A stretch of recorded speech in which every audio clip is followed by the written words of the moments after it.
तो आज हम लोग क्लास 6 केमिस्ट्री चैप्टर 3 जो कि हम आपको सेलेना एप्लीकेशन से करवा रहे हैं। तो इस चैप्टर का जो पूरी एक्सप्लेनेशन है वो ऑलरेडी चैनल पे पब्लिश हो गई है और इसमें आप लोग काफी भर के प्यार दे रहे हो। तो इसीलिए मैं इस चैप्टर का अभी आपके लिए सॉल्यूशन लेकर के आया हूँ, जिसमें आपका जो फर्स्ट पार्ट है मीन्स एक्सरसाइज 1 और साथ ही साथ जो एक्सरसाइज 2 के वीडियोज है वो ऑलरेडी अपलोड हो गया है। और अब मैं आपको एक्सरसाइज जो 3 है उसका सॉल्यूशन करा रहा हूँ, जैसे कि आप देख पा रहे हो ये 2 है। तो ये भी जो सॉल्यूशन है वो कंप्लीट हो गया है और इसके भी हम लोगों ने अपलोड कर लिया है। चलो तो अब हम लोग देखते हैं एक्सरसाइज 3। और एक्सरसाइज 3 के साथ साथ जो इसका ऑब्जेक्टिव क्वेश्चन आंसर है वो भी हम लोग आज की इस वीडियो में करने वाले हैं। तो भाई ये रहा आपका रिकैप्चुलेशन और यहाँ रहा आपका एक्सरसाइज 3। और एक्सरसाइज 3 में आपका टोटल 9 क्वेश्चंस हैं। और फिर इसके बाद यहाँ पे ऑब्जेक्टिव क्वेश्चन आंसर, जहाँ पे आपको short type answer question bits वगैरह देखने को मिलता है। तो आज की इस वीडियो में सारे क्वेश्चन आंसर को हम लोग कंप्लीट करने वाले हैं, एक करके सारा आंसर मैं आपको बताने वाला हूँ, साथ साथ समझाने का प्रयास करूंगा। ओके तो चलिए शुरू करते हैं। लेकिन एज यूजुअल यदि आप चैनल पे नए हो तो वीडियो को लाइक करें, चैनल को सब्सक्राइब करें, अपने फ्रेंड्स में शेयर करें, ताकि मैं और ज्यादा से ज्यादा वीडियोस आपके लिए लेकर के आता रहूं।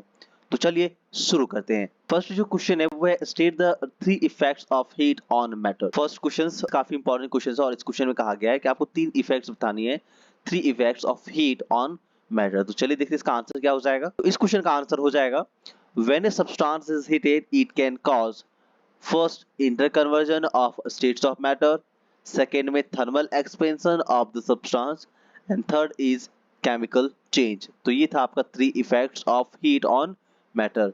नेक्स्ट क्वेश्चन, क्वेश्चन नंबर 2 है, जहां पे आपको डिफाइन करना है interconversion of states of matter.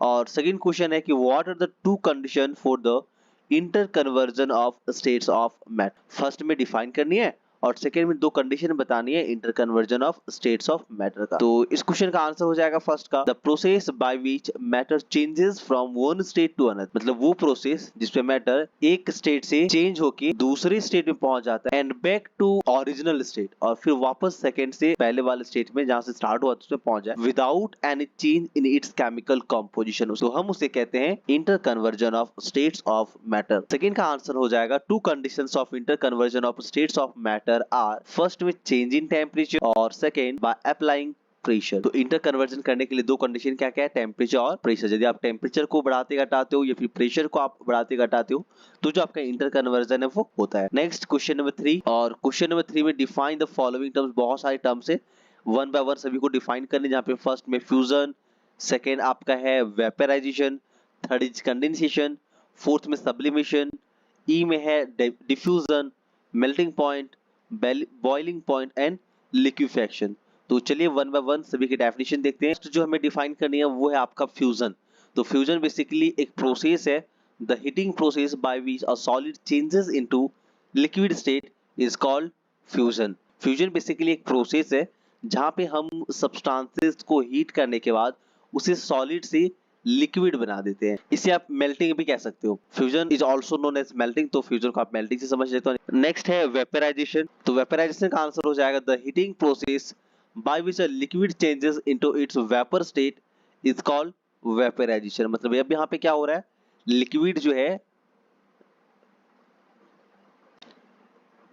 जो है वो चेंज हो रहा है आपका गैसेस स्टेट में। तो लिक्विड का गैसेस स्टेट में चेंज होना आपका कहलाता है vaporisation. Next is question number C, जहां पे डिफाइन करनी है आपको कंडेंसेशन। तो condensation is a process by which a substance in gaseous state changes into liquid state. यदि अब गैसेस स्टेट से आपका सब्सटेंस चेंज हो जा रहा है लिक्विड स्टेट में तो ये आपका कहलाता है कंडेंसेशन। नेक्स्ट डी में है सब्लिमेशन। तो sublimation is the change of solid on heating to vapor directly and vice versa without passing through the liquid state is called sublimation। तो बेसिकली सब्लिमेशन वो प्रोसेस है जहां पे आपका जो सॉलिड सब्सटेंसेस होता है वो डायरेक्टली गैसेस सब्सटेंसेस में चेंज हो जाता है। यूजुअली सॉलिड पहले लिक्विड में जाता है, फिर लिक्विड आपका गैस में जाता है, और फिर जो गैस है वो लिक्विड में आता है, और फिर जो लिक्विड है वो सॉलिड में चेंज होता है। बट यहाँ पे क्या हो रहा है सब्लिमेशन में, सॉलिड सब्सटेंस डायरेक्ट गैसेस में बदल जाता है, और इसका कंडीशन को बदल दिया जाए तो ये जो गैसेस सब्सटेंस है ना वो वापस सॉलिड में आ जाता है। तो इसे हम लोग कहते हैं, इस प्रोसेस को हम लोग कहते हैं सब्लिमेशन, जहाँ पे आपने एग्जांपल पढ़ा होगा नेफ्थलीन, कैम्फर, आयोडीन। तो ये सब ही सब्लिमेशन के एग्जांपल। नेक्स्ट है ई, और यहाँ पे डिफाइन करनी है आपको डिफ्यूजन। तो डिफ्यूजन भी बेसिकली एक फिनोमिना है जहाँ पे इंटरमिक्सिंग और स्प्रेडिंग ऑफ गैसेस मॉलिक्यूल्स होता है, इज कॉल्ड डिफ्यूजन, यानी कि फिनोमिना ऑफ इंटरमिक्सिंग और spreading of gases molecules is called, तो मिक्स हो, जैसे कि ये हमारे पास एक ना स्मोक है, स्मोक मतलब जो भी समझते हो धुआं वगैरह है, और ये जब एयर में आता है तो एयर बेसिकली आपका क्या है, गैस है। तो ये जो एयर में आने के बाद ये आपस में जो मिक्स हो जाता है ना, तो दो या दो से अधिक गैसेस का आपस में मिक्स होना कहलाता है डिफ्यूजन। नेक्स्ट एफ में है मेल्टिंग पॉइंट।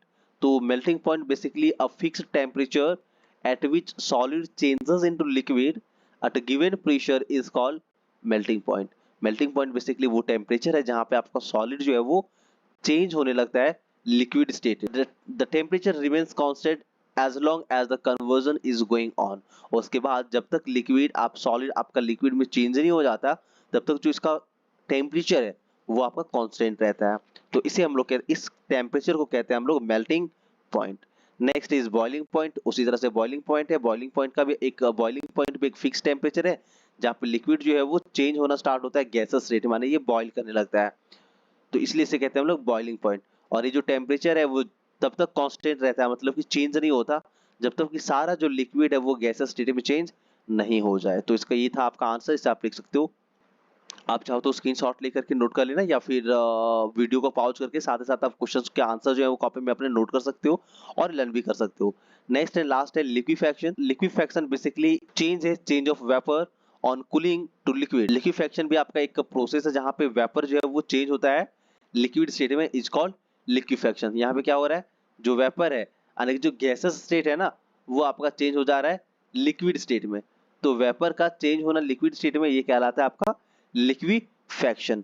तो यदि इन सब के बारे में और ज्यादा डिटेल्स में आप समझना चाहते हो साथ में एग्जांपल के साथ, तो आप चाहो तो हमारा जो लेक्चर का वीडियो है वो आप इस चैप्टर का देख सकते हो। नेक्स्ट है क्वेश्चन नंबर 4, और क्वेश्चन नंबर 4 में आपको करनी है differentiate between solidification and condensation, melting and boiling, gas and vapour, miscible and immiscible liquids. तो टोटल 4 तरह के डिफरेंसेस आपको करनी है। तो फर्स्ट में है सॉलिडिफिकेशन एंड कंडेंसेशन। तो चलो इसका देखते हैं। मैं आपको पहले बता दूं, जब आप सॉलिडिफिकेशंस का और लिक्विफैक्शंस का आप ये कर रहे हो, डिफरेंसेस लिखने वाले हो, तो एक कॉलम बना लेना। एक साइड लिखना सॉलिडिफिकेशन और दूसरे साइड आपको लिखना है कंडेंसेशन। मुझे यहाँ पे लिखने में थोड़ी प्रॉब्लम होती है क्योंकि वो सभी गैजेट्स नहीं है, तो ये बहुत मुश्किल होती है, कभी छूट जाता है कभी आ जाता है, जो भी है।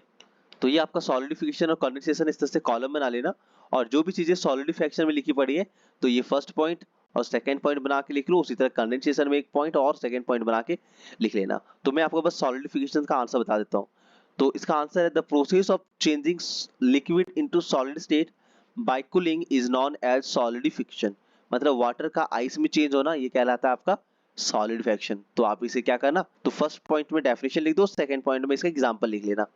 Next is condensation. तो कंडेंसेशन बेसिकली एक प्रोसेस है जहां पे आपका गैसियस और वेपर स्टेट जो है वो चेंज हो जाता है लिक्विड स्टेट में, तो इसे हम लोग कहते हैं condensation by cooling is known as condensation. मतलब वेपर स्टेट से लिक्विड स्टेट में चला गया by cooling is known as condensation. Example में है आपका steam to water. Next is melting and boiling. Next differences है मेल्टिंग एंड बॉइलिंग का। तो इसका भी आप सेम वैसा ही करना, एक आपको कॉलम बना लेनी है जहां पे लिखा हुआ रहेगा मेल्टिंग एंड बॉइलिंग। मेल्टिंग के प्लेस पे लिखनी है the process at which a solid changes into liquid at given pressure is called melting. Melting and boiling पूछा, मेल्टिंग पॉइंट और बॉइलिंग पॉइंट नहीं पूछा, इसीलिए ये जो मेल्टिंग पॉइंट डेफिनेशन में बाय मिस्टेक प्रिंट हो गया है, इसे हटा देनी है। आपको सिर्फ लिखना है the process at which solid changes into liquid at given pressure is called melting. Answer लिख लेना, आइस का वाटर में चेंज होना।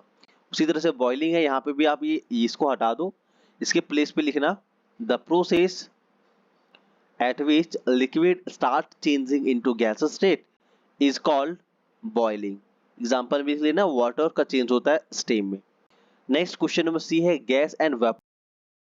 तो question number C gas and vapour का आंसर आप यहां से लिख लेना। आपके book page number 33 point number 4 में देखना, the substance which remains in the gaseous state under normal conditions of temperature and pressure are called gases। तो ये था आपका गैसेस, इसका एग्जांपल लिख लेना ऑक्सीजन, हाइड्रोजन और नाइट्रोजन। और नेक्स्ट जो आपका वेपर है उसका आंसर लिखना the substances in gaseous state are called vapour. Example हो जाएगा water changes into gaseous state on heating. Question number 4 का लास्ट क्वेश्चन है मिसिबल एंड इमिसिबल लिक्विड। तो इस क्वेश्चन का आंसर मिल जाएगा आपको पेज नंबर 27 एक्सरसाइज 2 के जस्ट ऊपर में जो लास्ट पैराग्राफ है, इसे यहां से आपको आंसर लिख लेनी है।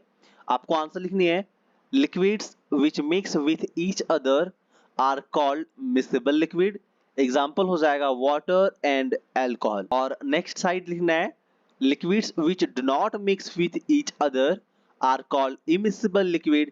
एग्जाम्पल हो जाएगा water and oil। ओके, अब नेक्स्ट क्वेश्चन है क्वेश्चन नंबर 5, जहां पे आपको बताना है कि how is interconversion of states of matter different from chemical reaction। तो इस क्वेश्चन का आंसर हो जाएगा कि during interconversion of states of matter composition of substances remains the same। इसके बाद सेम के बाद ना आपको यहाँ पे कॉमा लगा देनी है। इसके बाद फिर से लिखना matter changes from one state to another and back to original state. फिर लिखना है while chemical reactions involves rearrangement of molecular structure and compositions changes। तो ये था आपका आंसर क्वेश्चन नंबर 5 का कि इंटर कन्वर्जन के टाइम में क्या होता है कि जो कॉम्पोजिशन है वो सेम रहता है, जिन चीजों से और जैसे बना हुआ वो बिल्कुल सेम रहता है। वहां पे क्या होता है, सिर्फ स्टेट चेंज होता है, मतलब एक स्टेट से दूसरा स्टेट और वापस पहले वाले स्टेट में आ जाता है। लेकिन केमिकल रिएक्शन में जो है रीअरेंजमेंट हो जाता है, सारा जो मॉलिक्यूल्स और एटम्स है वो इधर उधर हो जाता है और एक नया केमिकल कॉम्पोजिशन बनाता है। वहां पे जो कॉम्पोजिशन है ना वो चेंज हो जाता है। तो ये था आपका chemical reaction. Question number 6, how does a liquid changes into gaseous state, explain. एक लिक्विड जो है वो गैसेस स्टेट में चेंज कैसे होता है इसे एक्सप्लेन करनी है। तो क्वेश्चन नंबर 6 का आंसर हो जाएगा as a liquid is heated its particles start gaining energy and move more vigorously which increase the gap between the particles। that means कि जब लिक्विड को हम लोग हीट करते हैं ना तो जो पार्टिकल्स उसका है वो एनर्जी गेन करने लगता है, हीट एनर्जी को एब्जॉर्ब करने लगता है और जब एनर्जी लेता है तो वो बहुत तेजी से मूव करने लगता है और जब बहुत तेजी से मूव करने लगता है तो जो उसके बीच का स्पेस था ना, जो गैप्स रहता है मॉलिक्यूल्स के बीच में, वो इंक्रीज हो जाता है और एट एंड जब इसका गैप्स बढ़ जाता है तो decreasing the force of attraction, तो जो फोर्स ऑफ अट्रैक्शन है वो घट जाता है।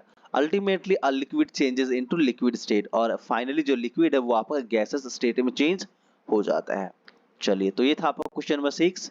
नाउ क्वेश्चन नंबर 7, और क्वेश्चन नंबर 7 में कि water cycle is an example of interconversion of states of matter, explain.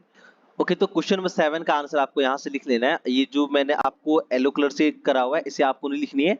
जहां जहां मैं ग्रीन कलर का ये जो आपको हाइलाइटर दिखा रहा हूँ इसे आपको लिखनी है। आप चाहो तो पूरा भी लिख सकते हो, आपकी थोड़ी सी ये बड़ी हो सकती है इसलिए मैं आपको शॉर्ट में करके बता रहा हूँ। तो क्वेश्चन नंबर 7 का आंसर हो जाएगा water from oceans rivers lakes changes into vapour when temperature increases. जब टेम्परेचर इंक्रीज होता है तो जो वाटर है वो ओशियन, रिवर और लेक्स का वाटर वेपर में चेंज हो जाता है। इन एंटर्स द एटमोस्फेयर, वो एटमोस्फेयर में चला जाता है एज क्लाउड और वहां जाके क्लाउड बन जाता है। व्हेन टेम्परेचर फॉल्स, और जब टेम्परेचर डाउन हो जाता है तो वेपर चेंजेस इनटू वाटर और यही वेपर है वो आपका वाटर में चेंज हो जाता है। और सम ऑफ इट, और जो कुछ वाटर है, वाटर वेपर है वो in the form of snow, और कुछ जो है वो स्नो बन के माउंटेन पर आ जाता है।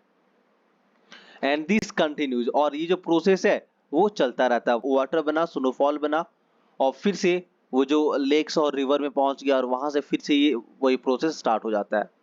दस water cycle is an example of inter conversion of states of matter. तो इस तरह से ये जो इंटर कन्वर्जन ऑफ मैटर का बेस्ट एग्जांपल है वाटर साइकिल। तो क्वेश्चन नंबर 7 का आंसर आप यहाँ से लिख सकते हो। सिर्फ ग्रीन कलर वाला लिखना है, येलो कलर की नहीं लिखनी है। आप चाहो तो येलो वाला भी लिख लेना, बट आपके लिए थोड़ी सी लॉन्ग हो सकती है।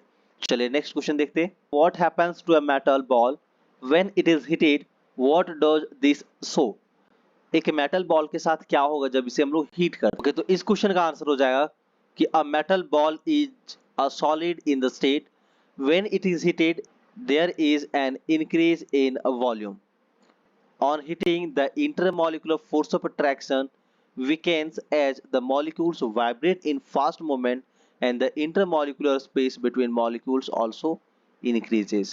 Actually क्या होता है, जब हम लोग बॉल को हीट करते हैं तो ये धीरे धीरे एक्सपेंड होता है क्योंकि इसके अंदर का जो फोर्स ऑफ अट्रैक्शन है वो वीक हो जाता है, फोर्स ऑफ अट्रैक्शन वीक हो जाता है और जो मॉलिक्यूल्स है वो वाइब्रेट करने लगता है तेजी से और इस तरह से उसके बीच का जो स्पेस है, इंटरमॉलिक्यूलर स्पेस, वो बढ़ जाता है और जो साइज है आपका वो एक्सपेंड कर जाता है। और इसके साथ ही साथ आपको ये पूरी जो फिगर है, ये जो स्ट्रक्चर है, अब वो आपको बना लेनी है।